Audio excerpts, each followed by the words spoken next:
ऐन महापालिका निवडणुकीच्या तोंडावर लातूरमध्ये काँग्रेस आणि अमित देशमुखांना मोठा धक्का बसलेला आहे। काँग्रेसचे 4 टर्म नगरसेवक राहिलेले रविशंकर जाधव, माजी नगरसेवक पुनीत पाटील आणि गनिमी कावा संघटनेचे अध्यक्ष लक्ष्मीकांत जोगदंड यांनी भाजपमध्ये पक्षप्रवेश केलेला आहे। दरम्यान याआधी माजी महापौर विक्रांत गोजमगुंडे आणि माजी उपमहापौर चंद्रकांत बिराजदार यांनी राष्ट्रवादी काँग्रेस अजित पवार पक्षामध्ये प्रवेश केलेला होता। त्यामुळे येणारी महापालिका निवडणूक काँग्रेसला जड जाणार असल्याचं बोललं जातं। विकास हा केंद्रबिंदू ठेवून काँग्रेस पक्षातील शेकडो नाही हजारो कार्यकर्त्यांनी आज भारतीय जनता पार्टीमध्ये प्रवेश केलेला आहे।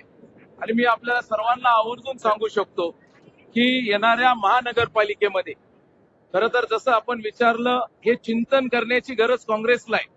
कारण ज्यावेळेस त्यांनी ज्या पद्धतीने वागतात, कार्यकर्ते सोडून जातात, हे चिंतन त्यांनी करायची गरज आहे। विकासाला केंद्रबिंदू ठेवून शेकडो हजारो कार्यकर्त्यांनी भारतीय जनता पार्टीमध्ये प्रवेश केलाय।